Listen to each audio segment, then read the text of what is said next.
안녕하세요 구독자 여러분. 오늘 내 맘대로 풀이하는 아전인수 제5화의 주제는 수많은 수학 공식들 어떻게 공부할 것인가 입니다. 중학교 1학년 과정을 공부하다 보면 처음으로 약수의 개수를 구하는 공식을 만나게 되죠. 그 이후부터 수많은 공식들을 암기해야 되는 상황에 접하게 되는 거죠. 원래 수학 공식은 귀찮은 과정을 줄이고 어려운 문제를 쉽게 풀 수 있도록 도와주기 위해서 생겼는데, 아이러니하게도 이 수학 공식이 오히려 수학 공부를 하는 사람들을 힘들게 하고 있는 것 같습니다. 사람의 뇌는 그렇게 많은 내용의 수학 공식들을 모두 기억하기에는 쉽지 않습니다. 그렇다면 수학을 잘하는 학생들은 어떻게 그것을 그렇게 쉽게 잘 기억할 수 있을까요? 이번 강좌는 많기도 하거니와 어려운 수학 공식을 대하는 자세라고 생각하면 좋을 것 같습니다. 5가지의 함축된 내용으로 여러분들을 수학 잘하는 사람으로 만들어 드리겠습니다. 공식을 대하는 첫 번째 자세, 잃어버린 공식을 찾아서. 1. 공식을 유도하는 과정을 이해해야 한다. 수학 공식은 복잡한 계산을 단순화하고 어려운 문제를 쉽게 풀기 위한 목적으로 생겨났죠. 힘들게 암기한 공식을 오랜 시간이 지났을 때에도 기억할 수 있으면 좋겠지만, 기억이란 쓰지 않으면 잊어버리기 마련입니다. 그래서 공식의 유도 과정을 기억해야 그 공식을 잊어버려도 쉽게 다시 기억해낼 수 있습니다. 또한 공식의 유도 과정을 이해하면 그 공식에서 파생되어 나온 공식은 암기하지 않아도 저절로 기억 속에 남아있게 됩니다. 자, 중학교 3학년에 나오는 근해 공식을 가지고 예를 한번 들어볼게요. 자, 중학교 3학년에서 근해 공식을 처음 배우게 되는데, 그것이 고등학교에 가면 판별식이나 근과 계수의 관계, 또 2개 이상의 함수의 위치 관계 등을 이용하는데 근해 공식이 사용됩니다. 파생되어 나온다고 볼 수 있죠. 근데 근해 공식을 정확하게 이해하지 못한다면 판별식이나 근과 계수의 관계 등을 쉽게 이해할 수 없게 됩니다. 그래서 공식의 유도 과정을 잘 이해하고 그리고 나서 공식을 암기했을 때 그에서 파생되어 나온 공식들을 쉽게 이해할 수 있다라고 생각됩니다. 공식을 대하는 두 번째 자세, 많이 기억하고 오래 기억하기 위한 방법. 자, 많이 기억하고 오래 기억하려면 암기할 공식의 개수를 줄여야 됩니다. 개수를 줄이는 것은 기억할 양을 크게 해주고 사용을 편리하게 하는 데 도움을 줍니다. 그러니 비슷한 공식들을 묶어서 한꺼번에 공부하고 암기하면 편리하겠죠. 여러분, 완전제곱식의 공식을 한번 볼까요? 완전제곱식의 공식. 완전제곱식은 항상 이렇게 2개가 같이 나오죠. 플러스일 때와 마이너스일 때.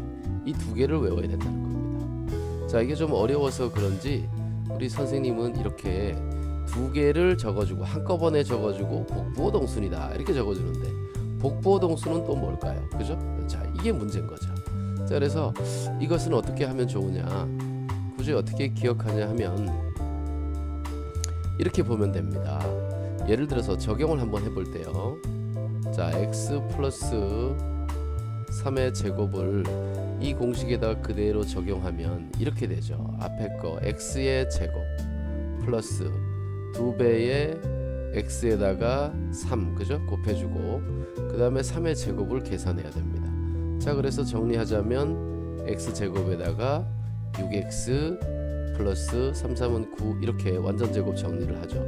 마이너스일 때는 이렇게 하면 됩니다. x 마이너스 3의 제곱을요 그냥 바로 하지 말고 이렇게 생각하는 겁니다. x 플러스 마이너스 3의 제곱이다 이렇게 생각하는 거죠. 자, 그러면 요놈의 제곱은 x 제곱이 되고요. 그 다음에 2배의 x에 마이너스 3을 이렇게 곱해주는 거네요. 그 다음에 마이너스 3의 제곱이 되는 거죠. 그래서 x 제곱 마이너스 6x 플러스 9 이렇게 기억하면은 이 마이너스 공식은 굳이 외울 필요가 없다는 거죠. 얘만 기억하면 됩니다. 그래서 하나만 기억하고 할 수 있다라는 거죠. 자, 그 다음에 중학교 1학년 과정에 보면 정N각형의 한 내각의 크기를 구하는 공식이 나옵니다. 정N각형의 내각의 총합이 여기가 되죠. 그죠? 이것도 파생 공식이라고 볼 수 있다.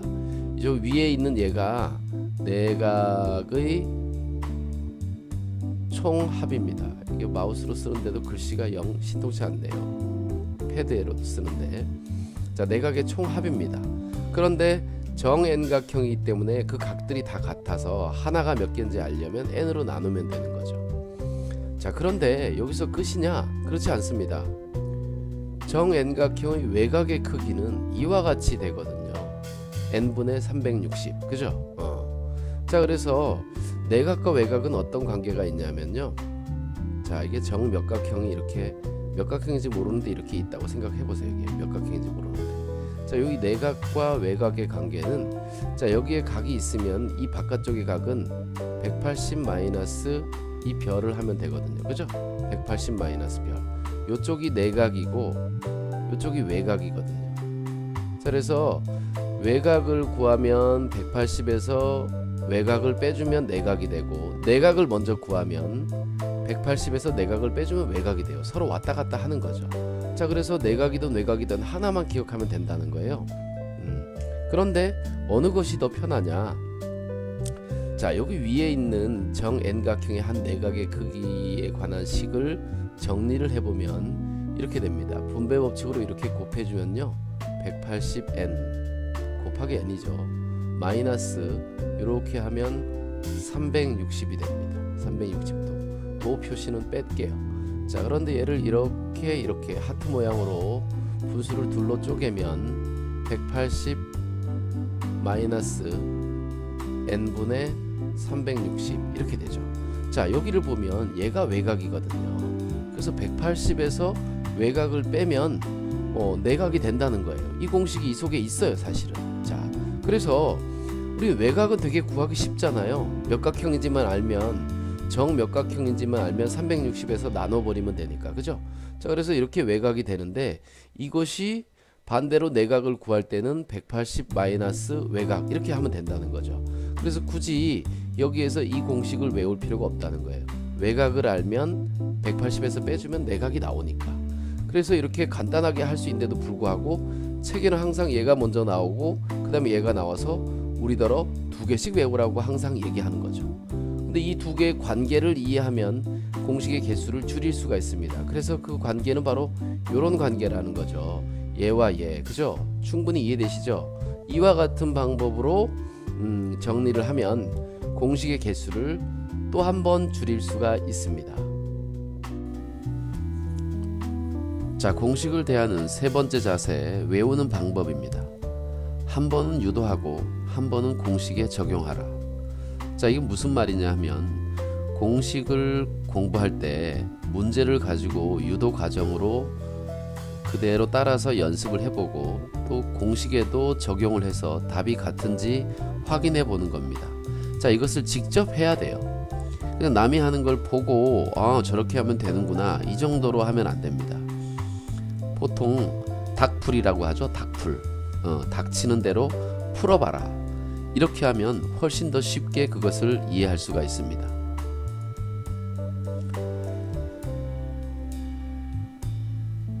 자, 이렇게 하면 공식을 이용하지 않고 문제를 풀면 얼마나 힘든지 알 수 있어서 기억이 훨씬 더 쉬워지고요. 기억 속에 오래도록 남아 있습니다. 그리고 문제를 틀릴 때마다 공식을 오답 노트에 함께 꼭 적어주세요. 한 번씩 쓸 때마다 기억될 시간이, 뇌 속에서 기억될 시간이 상당히 많이 길어집니다. 자, 이런 내용은 뇌과학자들이 연구한 결과를 보면 충분히 알 수 있습니다. 그럼 어떻게 하는지 생소한 공식으로 우리 한번 연습을 해봅시다.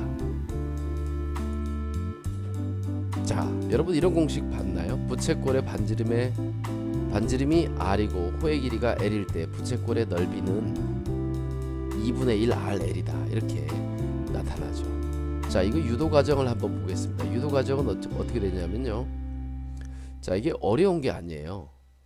부채꼴이 이렇게 있습니다. 부채꼴이 있고요. 원의 일부기 때문에 부채꼴 여기가 R이고요.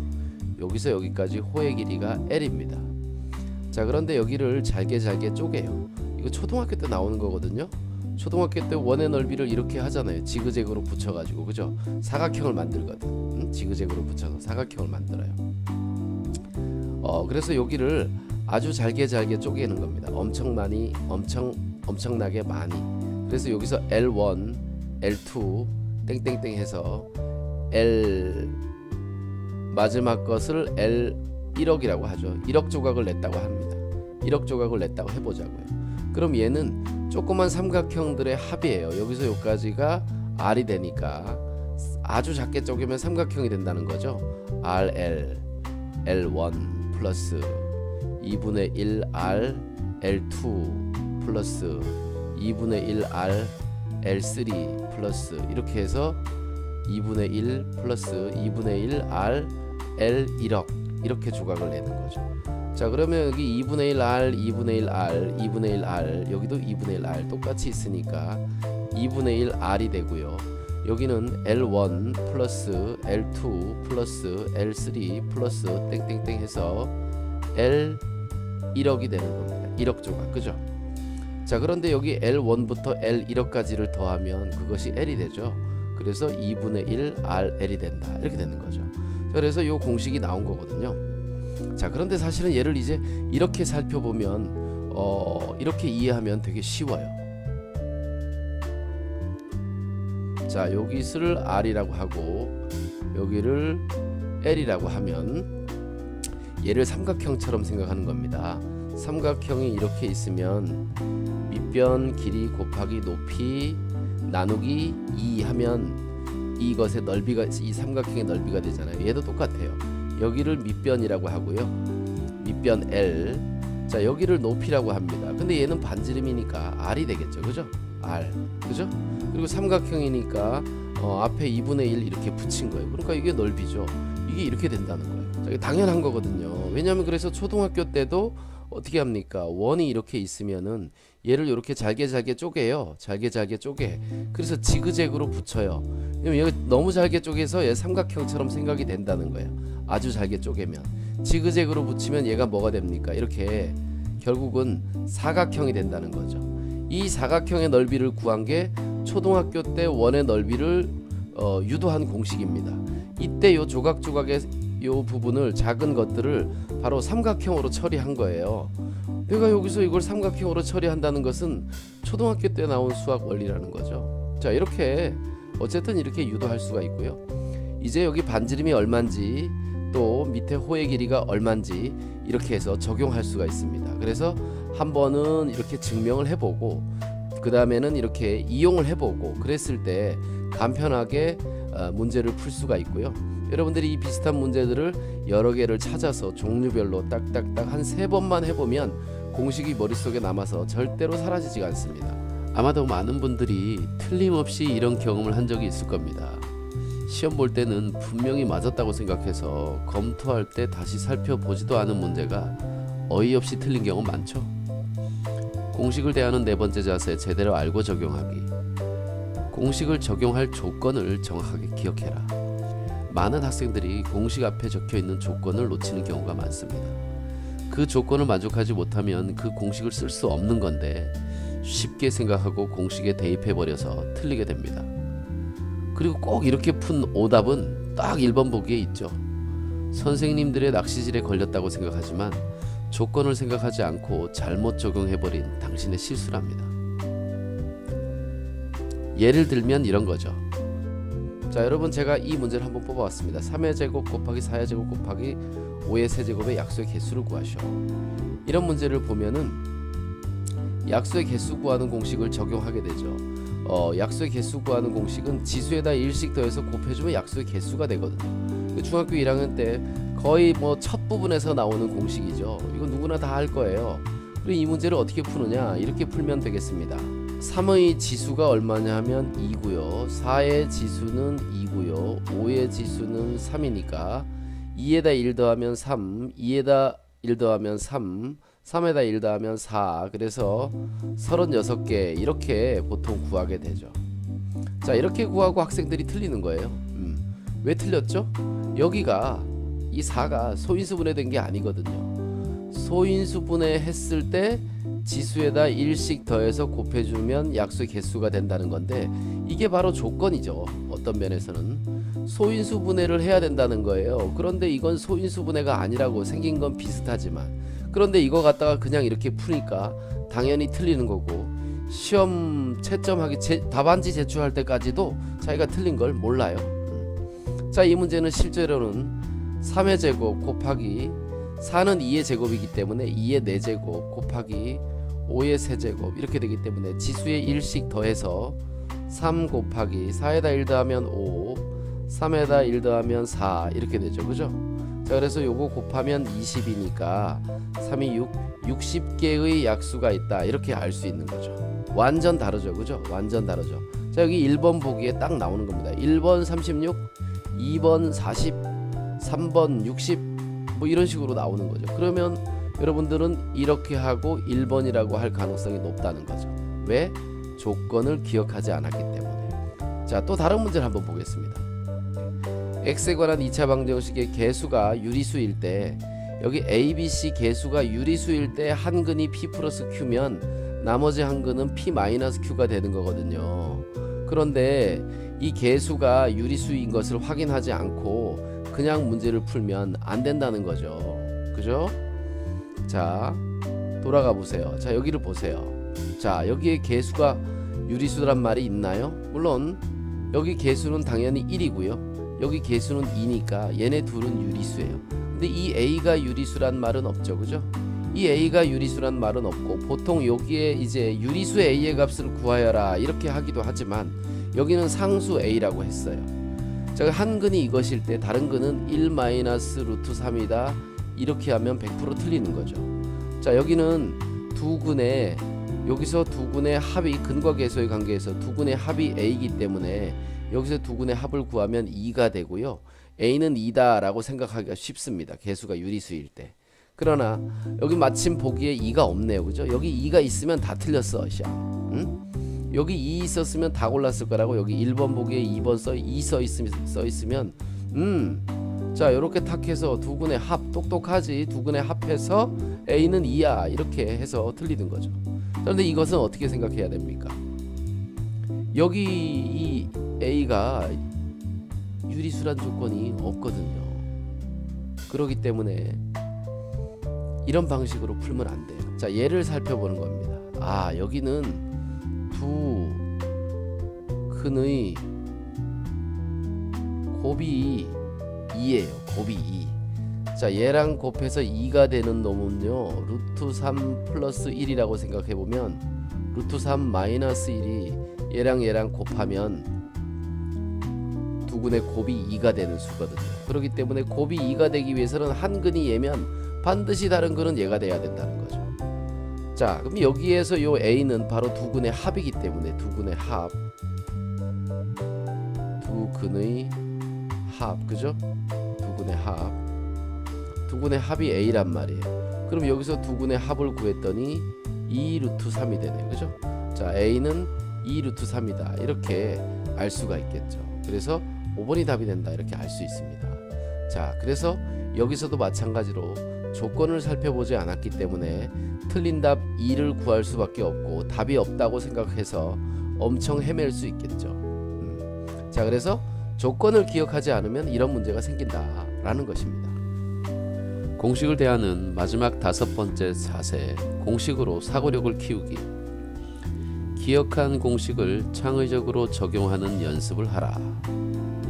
자, 창의적인 적용이 무슨 뜻인지 잘 이해를 못하실 수도 있습니다.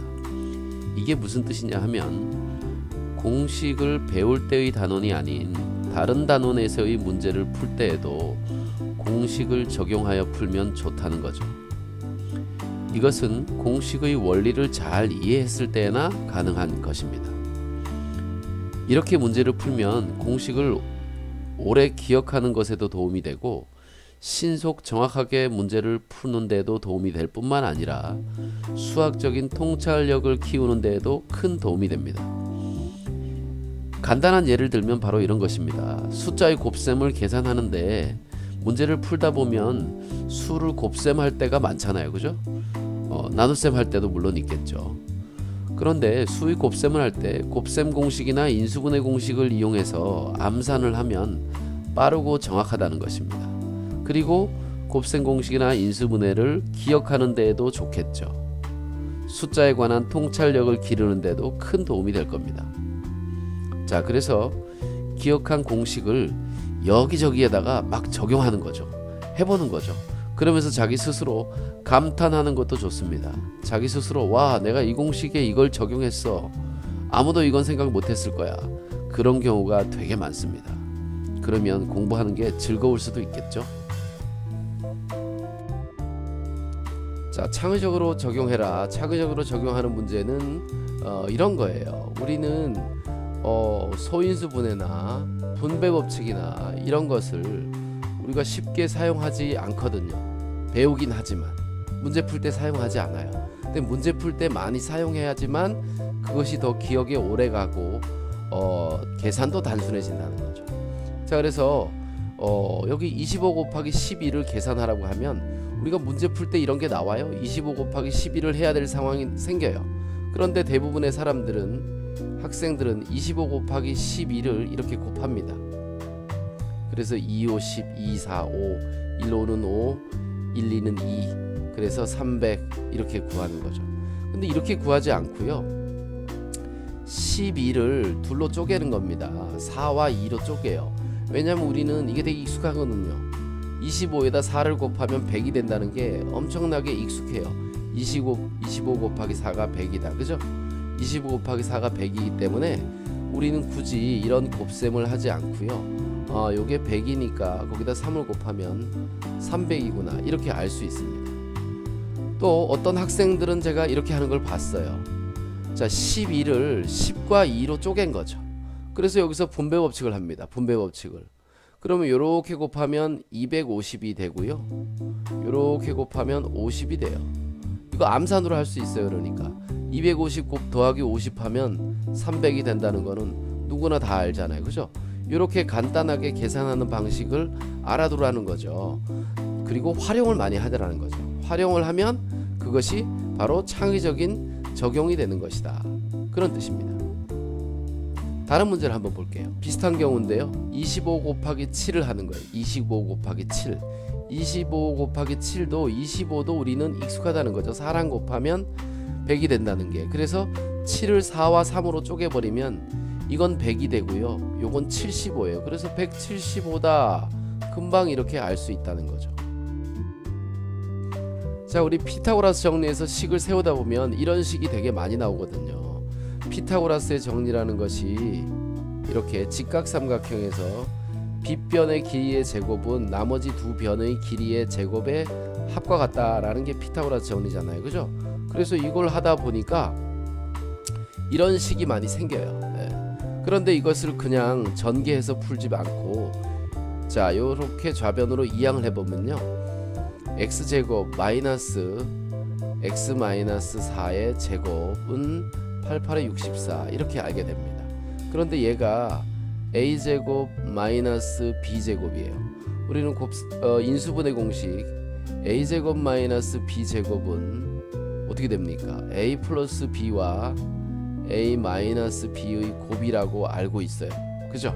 자, 그래서 요것이 a고 요것이 b니까 이 둘을 더하면 뭐가 되느냐? 2a 마이너스 2x 마이너스 4가 됩니다. 2x 마이너스 4. 얘에서 얘를 빼면요, x는 사라지고 빼기 때문에 마이너스에 마이너스 4라서 플러스 4가 남습니다. 근데 여기는 곱셈이죠. 그죠? 여기가 곱셈이니까 그래서 이렇게 곱한 겁니다. 이것은 64다. 자, 양변을 4로 나누면요, 2x 마이너스 4는 4, 1은 4, 4, 6에 24 이렇게 돼서 간단한 1차 방정식이 됩니다. 자, 물론 전개해도 똑같은 방식으로 되긴 해요. 하지만 전개는 과정이 길어지기 때문에 중간에 틀릴 수가 있어요. 자, 그래서 여기서 계산해 보면 x는 10이다 라는 것을 금방 알게 되겠죠. 그죠? 넘어가면 20되니까 2로 나누면 10이 되는 거죠. 자, 이런 식으로 곱셈 공식을 하거나 뭐 하거나 했을 때도 이렇게 합차의 인수분해 공식을 이용해서 식을 간단히 하면 계산 과정이 짧기 때문에 틀리지 않고 또 계산 과정이 단순하기 때문에 틀리지도 않습니다.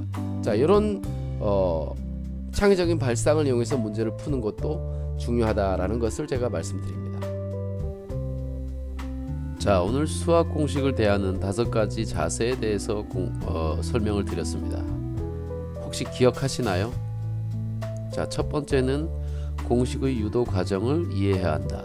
두 번째는 암기할 공식의 개수를 줄여라. 세 번째는 한 번은 유도하고 한 번은 공식에 적용해라. 네 번째는 공식을 적용할 조건을 정확하게 기억해라. 다섯 번째는 기억한 공식을 창의적으로 적용하는 연습을 하라. 자, 이렇게 쭉 5개를 나열해 보니까 너무 많군요. 그죠? 그렇지만 이것들은 서로 맞물려 있습니다. 그래서 여러분들이 오래 기억하는 방법, 또 잘 기억하는 방법, 그리고 잘 사용하는 방법, 요 내용들이 여기에 들어있기 때문에 여러분들이 이것을 잘 기억하면서 공식을 암기하고 그것에 대한 공부를 한다면 아마도 수학을 잘하는 사람이 될 수 있을 것입니다. 자, 늘 마지막 인사는 재밌게 보셨다면 구독과 좋아요를 눌러주세요 라고 했었는데 오늘은 좀 다르게 해야 되겠습니다. 여러분들이 구독과 좋아요를 눌러주면 많은 사람들이 볼 수 있도록 검색 순위가 이게 올라가거든요. 그래서 오늘 마지막 인사를 드립니다. 재미없게 보셨더라도 구독과 좋아요는 꼭 눌러주세요. 감사합니다.